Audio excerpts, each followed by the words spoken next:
Eu sou Mimi Aragon, sou audiodescritora, uma das sócias da OVNI Acessibilidade Universal.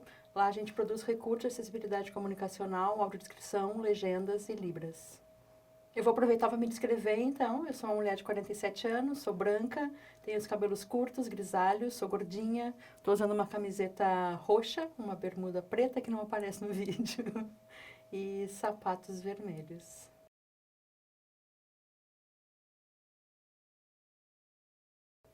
A audiodescrição é uma modalidade de tradução visual conceituada como intersemiótica, então traduz as informações visuais para o meio verbal, para que as pessoas, inicialmente as pessoas com deficiência visual tenham acesso a esse mundo de imagens onde a gente vive e está imerso, enfim.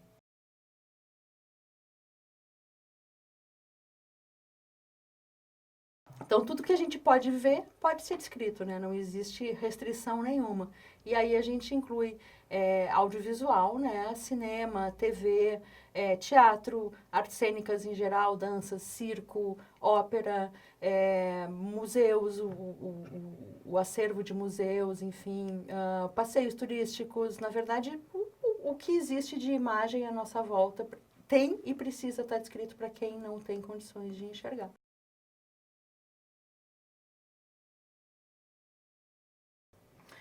A audiodescrição é produzida por uma equipe básica que inclui um roteirista de audiodescrição, que é a pessoa que vai fazer a descrição dessas imagens, um consultor ou revisor, obrigatoriamente com deficiência visual, mas com formação em audiodescrição, e um narrador, é a pessoa que vai narrar esse roteiro, pode ser o roteirista ou não. Essa é a equipe básica. Na verdade, tem algumas variações, enfim, é importante que quando a gente vai fazer uma audiodescrição gravada, o técnico de estúdio também tenha uma vivência com a audiodescrição, conheça um pouquinho. No que diz respeito ao fluxo da produção, é importante ter um produtor também para dar conta desses processos da produção, mas basicamente um roteirista, um consultor com deficiência visual e um narrador.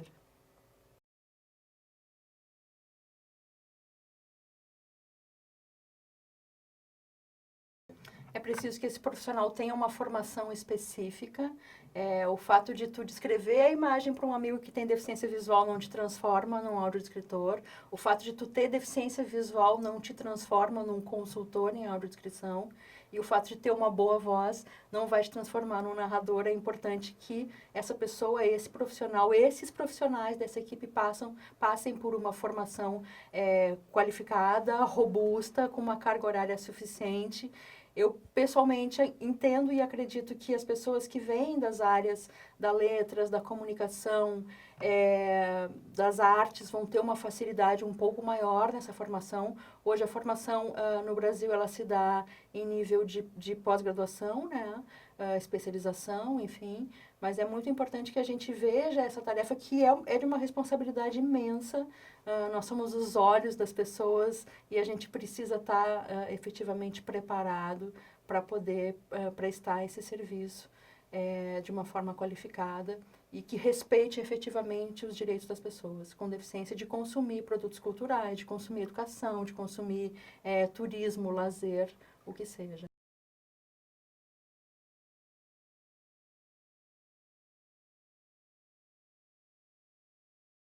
A gente está num processo burocrático ainda de reconhecimento, de regulamentação da profissão. Ainda é uma atividade muito nova no Brasil, né? Faz parte do nosso trabalho também dar a ver, né, o que é a audiodescrição e o que é a função de audiodescritor para quem está nos contratando, para o próprio público, né, para as pessoas com deficiência visual prioritariamente. É importante dizer que a audiodescrição ela foi pensada inicialmente para as pessoas com deficiência visual, mas hoje a gente sabe, através da prática e da pesquisa e do estudo, que um público muito maior, uma gama muito maior de público se beneficia desse recurso. Então, a gente inclui aí idosos, crianças, pessoas com baixo letramento, pessoas com déficit cognitivo. E a gente, enfim, todo mundo pode se beneficiar da audiodescrição. Ela é uma camada narrativa adicional que pode te trazer informações que às vezes a gente está tão viciado no olhar, a gente não percebe. E essa camada adicional, ela pode te ajudar a compreender produtos culturais de uma outra forma e ter contato com esse produto de uma outra forma.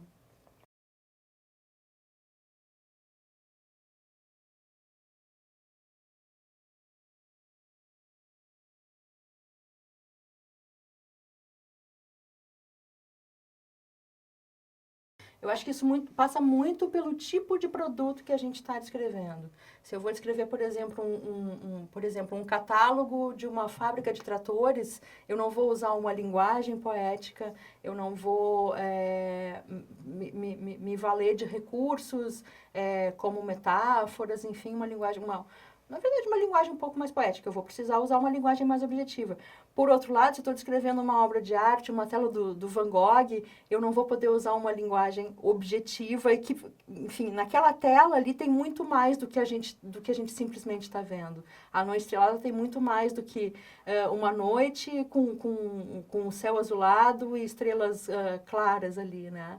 Então, a gente tem que buscar se valer de uma linguagem um pouco mais poética, um pouco mais subjetiva, para poder trazer aquela emoção que um vidente tem ao enxergar uma tela, né? Uma pintura, uma obra de arte, enfim. Então, a objetividade ela é necessária, mas ela nem sempre vai ser usada para todos os produtos que a gente vai estar descrevendo.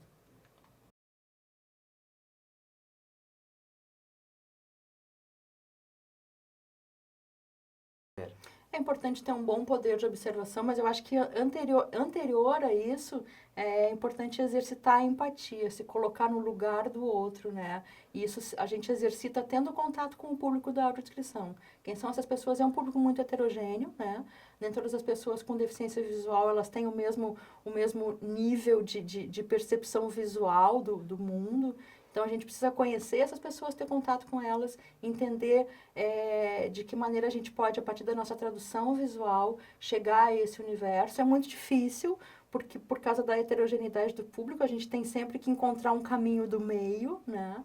Que não seja, que consiga contemplar esse público que é tão diferente, as pessoas com baixa visão, as pessoas que perderam a visão ao longo da vida, as pessoas que nasceram com cegas, que nunca enxergaram, que tem um pouquinho de resíduo visual. Quer dizer, cada uma delas, cada uma dessas pessoas, ela traz um repertório de vivência para o mundo. E a gente precisa entender essas especificidades da deficiência visual e dos outros públicos, dos idosos, como a gente falou, das crianças, enfim, para poder trazer essa tradução que seja o mais efetiva possível, que contemple mais essas pessoas.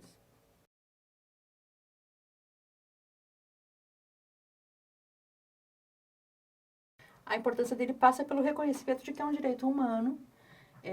A gente vive num mundo cheio de imagens e a gente não pode imaginar que só algumas pessoas possam ter acesso a essas imagens.